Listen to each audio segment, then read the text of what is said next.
मेरे प्यारे देशवासियों, इस 25 वर्ष का अमृतकाल के लिए जब हम चर्चा करते हैं तब मैं जानता हूं चुनौतियां अनेक है, मर्यादाएं अनेक हैं, मुसीबतें भी है, बहुत कुछ है। हम इसको कम नहीं आंकते हैं, रास्ते खोजते हैं, लगातार कोशिश कर रहे हैं, लेकिन दो विषयों को तो मैं यहां आज चर्चा करना चाहता हूं। चर्चा अनेक विषयों पर हो सकती है, लेकिन मैं अभी समय की सीमा के कारण दो विषयों पर चर्चा करता हूं।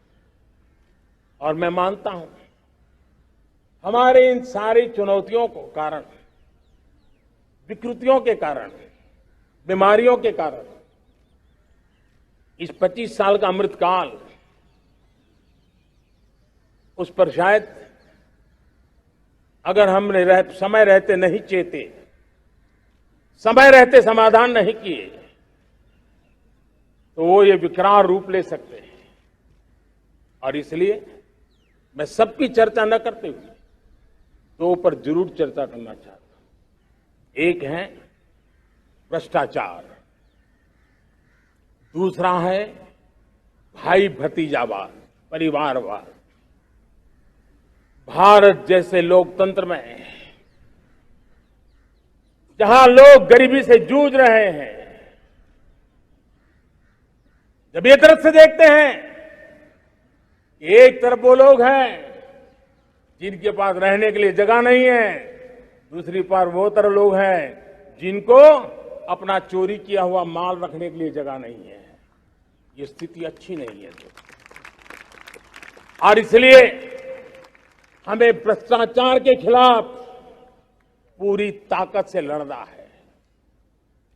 पिछले 8 वर्षों में डायरेक्ट बेनिफिट ट्रांसफर के द्वारा, आधार, मोबाइल, इन सारे आधुनिक व्यवस्थाओं का उपयोग करते हुए 2 लाख करोड़ रुपए जो गलत हाथों में जाते थे, उसको बचा करके देश की भलाई के लिए काम लगाने में हम सफल हुए हैं। जो लोग पिछली सरकारों में बैंकों को लूट लूट करके भाग गए, उनकी संपत्तियां जब्त कर करके वापस लाने की कोशिश कर रहे हैं।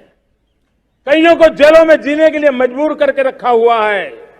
हमारी कोशिश है जिन्होंने देश को लूटा है उनको लौटाना पड़े, वो स्थिति हम पैदा करेंगे। भाइयों बहनों,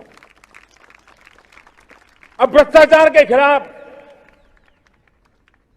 मैं साफ देख रहा हूं कि हम एक निर्णायक कालखंड में कदम रख रहे हैं।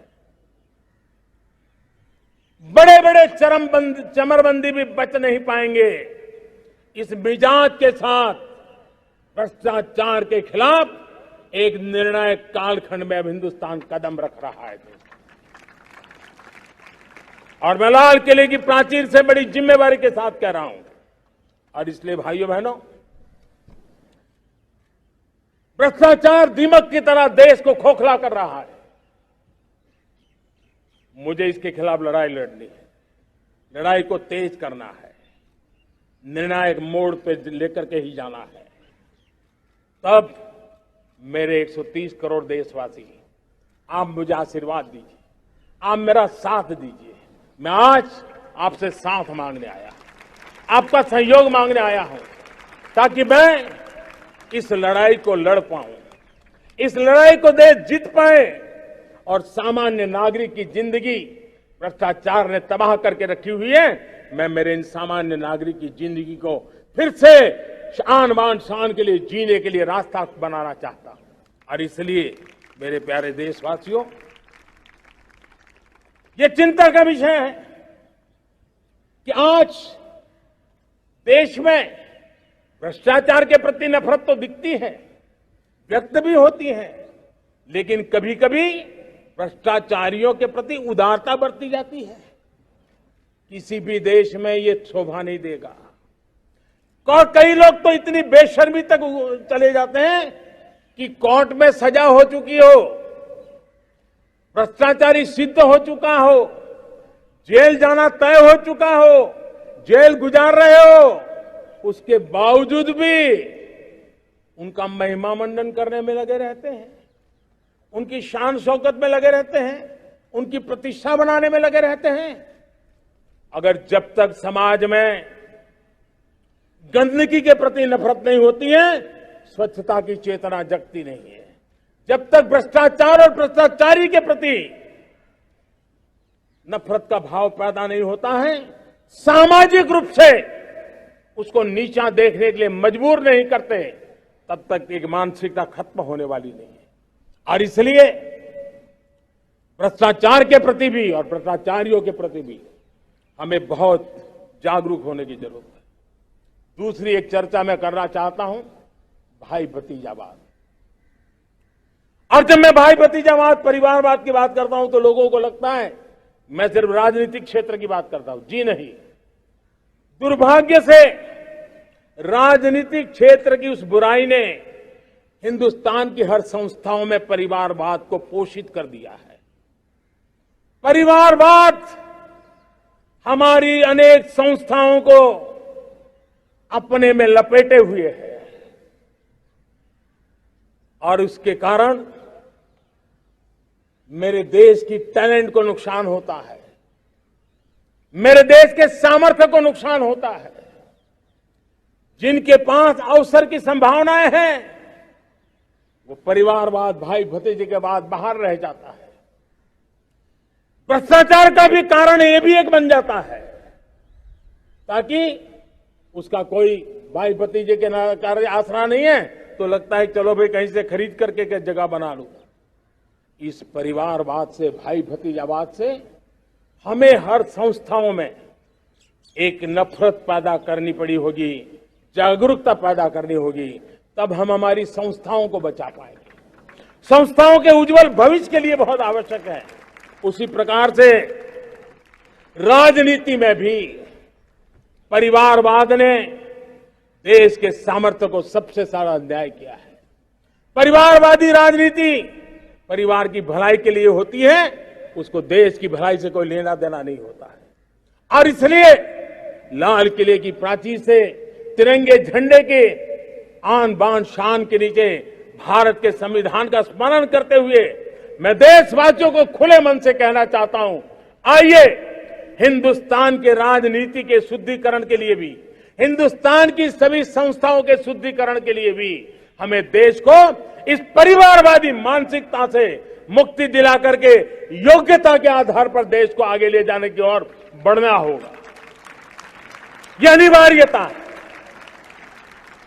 वरना हर किसी का मन कुंठित रहता है कि मैं उसके लिए योग्य था, मुझे नहीं मिला क्योंकि मेरा कोई चाचा, मामा, पिता, दादा, दादी, नाना, नानी कोई वहां थे नहीं। ये मनस्थिति किसी भी देश के लिए अच्छी नहीं। मेरे देश के नौजवानों, मैं आपके उज्जवल भविष्य के लिए, आपके सपनों के लिए, मैं भाई भतीजावाद के खिलाफ लड़ाई में आपका साथ चाहता हूं। परिवारवादी राजनीति के खिलाफ लड़ाई में मैं आपका साथ चाहता हूं। ये संवैधानिक जिम्मेवारी मानता हूं मैं, ये लोकतंत्र की जिम्मेवारी मानता हूं मैं, ये लाल किले के प्राचीर से कही गई बात की ताकत में मानता हूं और इसलिए मैं आज आपका अवसर चाहता हूं। हमने देखा पिछले दिनों खेलों में, ऐसा तो नहीं है कि देश के पास पहले प्रतिभाएं नहीं रही होंगी, ऐसा तो नहीं है कि खेलकूद की दुनिया में हिंदुस्तान के नौजवान, हमारे बेटे बेटियां कुछ कर नहीं सकते, लेकिन सिलेक्शन भाई भतीजेवाद की चैनल से गुजरते थे और उसके कारण वो खेल के मैदान तक, उस देश तक तो पहुंच जाते थे।